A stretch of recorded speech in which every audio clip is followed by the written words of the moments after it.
네, 오늘 시장 해외부터 국내까지 꽤 많은 이야기들이 한꺼번에 나오고 있습니다. 트럼프 대통령의 다보스 발언 이후에 미국 증시는 좀 안도를 하는 모습인데 우리 시장은 바이오 투심이 알테오젠 이슈로 크게 흔들리는 모습이거든요. 국내외 시장의 이야기 오늘은 이창환 IM증권 서울금융센터 이사님 모시고 하나씩 차분하게 짚어보도록 하겠습니다. 어서 오세요. 네, 안녕하십니까.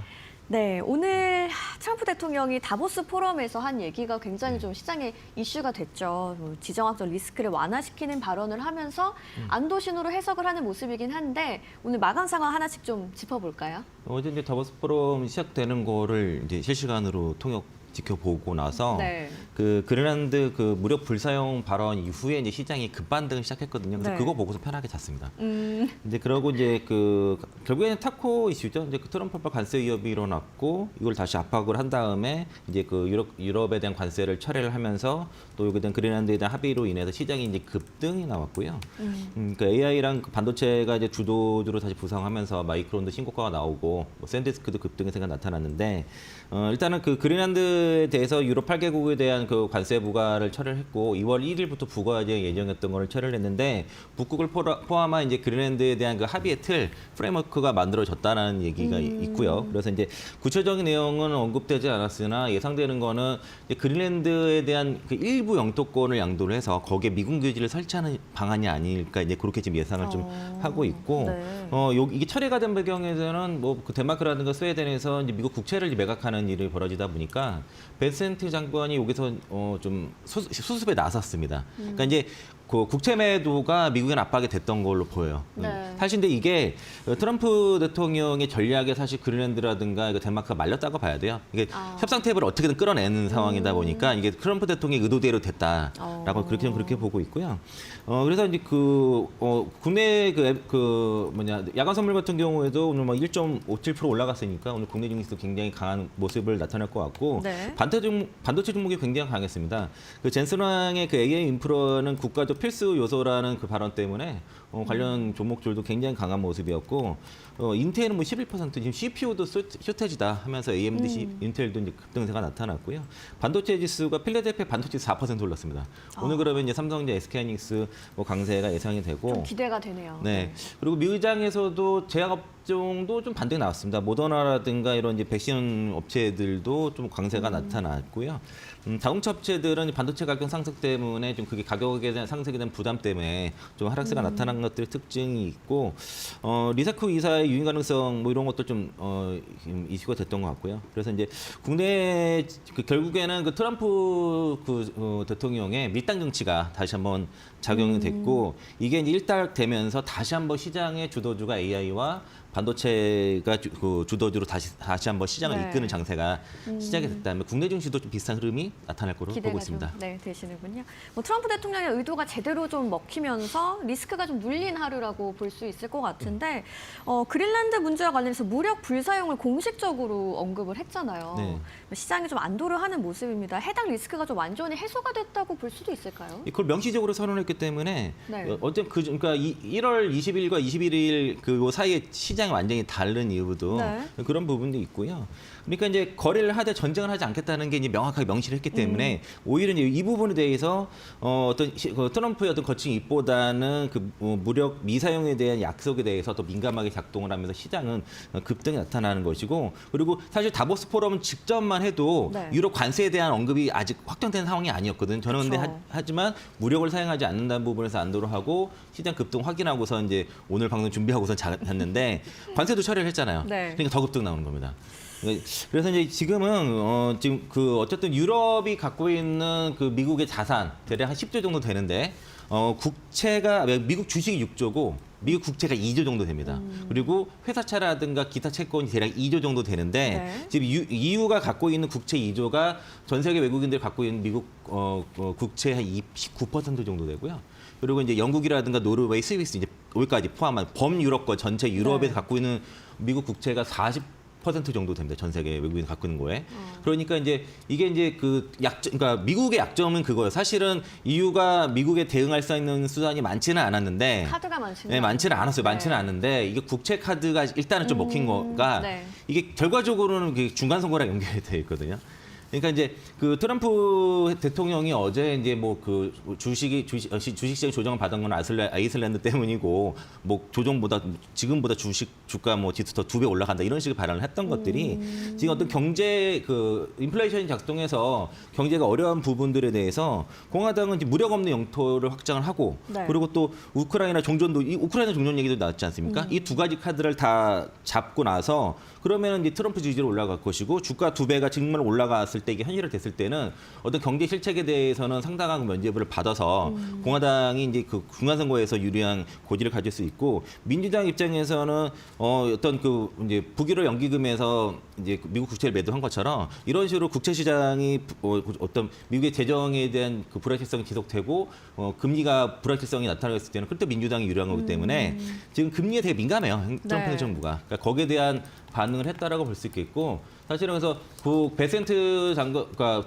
트럼프 대통령과 베센트 장관의 어떤 되게 유기적으로 전략적인 그 대응이 좀 먹혔다라고 그렇게 좀 보고 있습니다.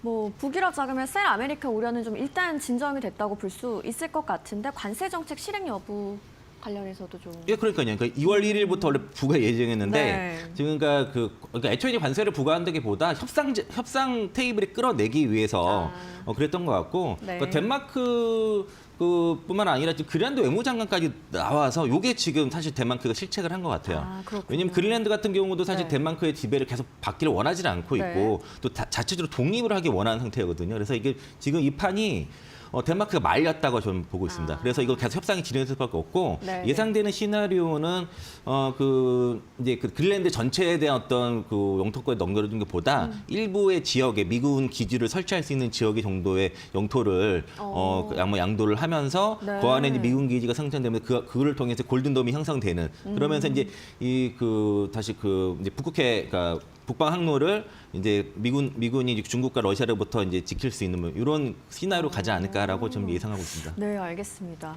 자, 그럼 이제 또 우리 시장 이야기 본격적으로 해보도록 하겠습니다. 정말 위기의 코스닥이라고 해도 될 것 같아요. 시총 1위인 알테오젠이 크게 흔들렸습니다. 22% 급락을 했는데 이 계약 규모에 대한 실망감으로 이렇게 시장이 좀 영향을 받는 것 같거든요.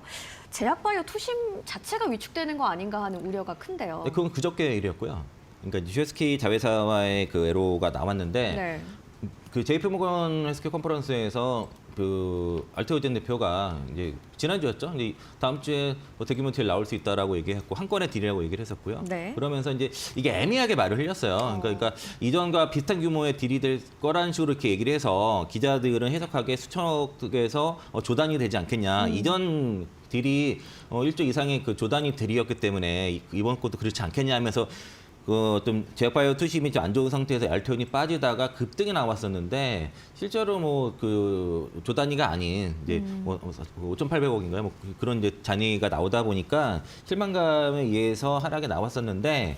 근데 문제는 어제 이제 그 김민정 애널리스트가 그 3분기 머크 실적 보고서에서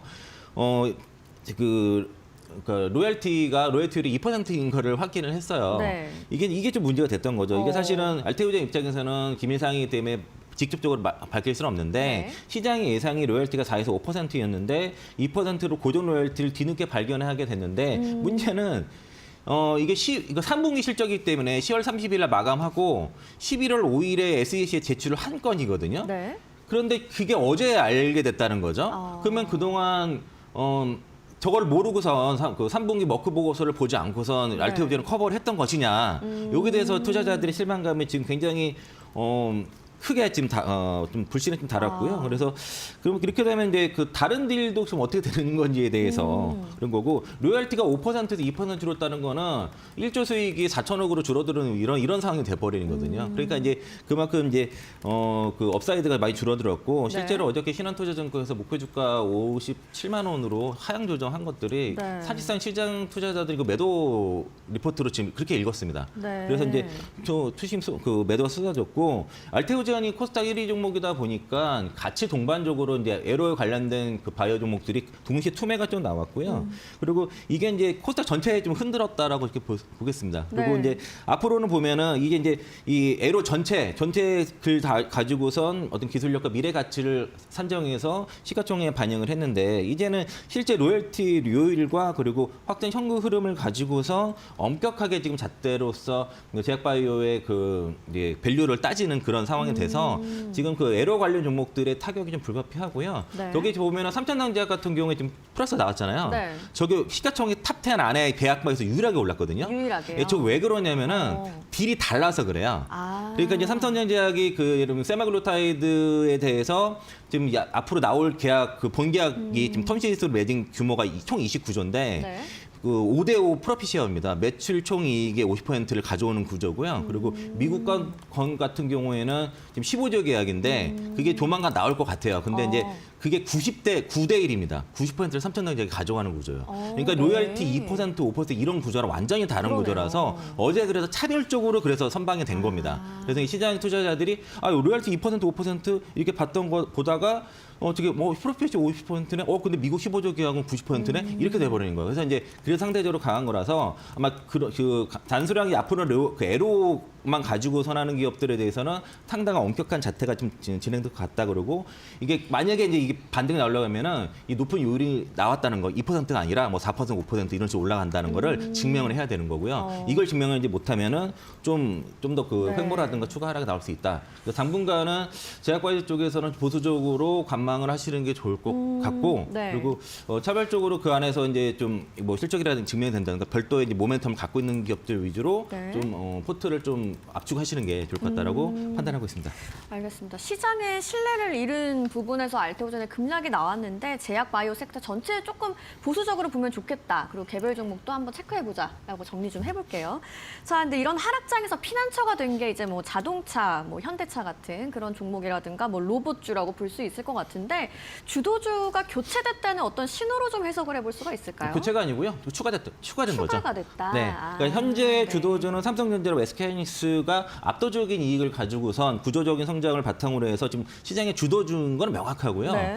여기에 그 현대차가 이제 그 CES 이후로 피지컬 AI라는 강력한 성장 동력을 장착하면서 주도주 대열에 들어간 겁니다. 현대차가 시가총액 그 100조를 돌파를 하면서 이제 앞으로의 그 기업의 그 밸류에이션이 리레이팅에 본격화된다는 신호탄을 쏜 거고요. 네. 이게 이제 시가총액 100조 넘어가는 것 자체가 의미가 있는 사건이에요. 그래서 이제 그 삼성전자와 SK하이닉스와 그리고 현대차 그룹이 합산 시가총액이 1,500조가 넘어가는 그런 상황이라고 좀 볼 수 네. 있겠고 그리고 반도체 같은 경우에는 삼성전자, SK하이닉스 올해 영업이익 합산으로 이제 300조 돌파 얘기도 나오고 있거든요. 네. 지난 연말에는 200조 얘기가 있었는데 지금 합산으로 300조. 상당 300조도 지금 나오고 있는 네. 상황이고요. 올해 영업이익 480 정도 코스피를 보고 있는데 그중에 300조가 두 회사면은 그러니까 이익이 압도적이고 지금은 실적 시즌이라서 이익이 압도적인 기업에 수급이 몰릴 수밖에 없고 현대차 같은 경우에는 새로운 이제 그 밸류에이션 리레이팅 이제는 과거에는 그 도요타와의 점유율 싸움으로 해서 도요타의 밸류를 비교를 했다 그러면은 네. 이제는 휴머니 로봇과 자율주행 어저께 박민우 그 박사 그 영입한 박민우 박사가 자율주행에서 개발 속도 내고 테슬라랑 한번 해보겠다라고 발표를 했거든요. 네. 그러니까 이제 휴머니 로봇 자율주행 두 개가 붙으면 명확하게 지금 테슬라랑 밸류 비교를 하기 시작한 겁니다. 그리고 이제 그 지금 중국의 전기차 기업들 밸류 상단이 한 퍼 18배 정도 되는데 그러니까 그거랑도 이제 붙기 시작했어요. 그러니까 삼성증권에서 얼마 전에 목표가 65만 원 낼 때 중국 전기차 밸류에이션 상당히 18배와 PBR 0.93배의 평균을 해서 65만 원 냈고 어제는 이제 그 80만 원 리포트 하나 나왔던 것도 이제 밸류에이션의 그 위치 기준이 지금 계속 상향되는데 앞으로는 이제 그 현대차가 피지컬 AI와 이제 그 자율주행에 대해서 뭔가 계속 얘기가 나올 때마다 그리고 보스턴 다이내믹스 상장이 가시화될 때마다 네. 이 밸류에이션이 계속 리레이팅이 될 것 같다. 그리고 이번에 실적 발표할 때 그 27년간의 그 주주 환원 정책들, 총 주주 환원율 35% 방안에 대해서 잘 설명이 된다면은 네. 다시 한번 상당 업사이드가 나올 거라 보고 있고요. 시가총액 100조가 넘었기 때문에 시가총액 3위에 지금 안착이 된 겁니다. 네. 그러니까 이제는 보면은 단순하게 어떤 뭐 자동차를 얼마큼 만들어서 하는 그런 제조 볼륨이 아니라 피지컬 AI 플랫폼 기업으로서의 가치를 이제 받기 시작한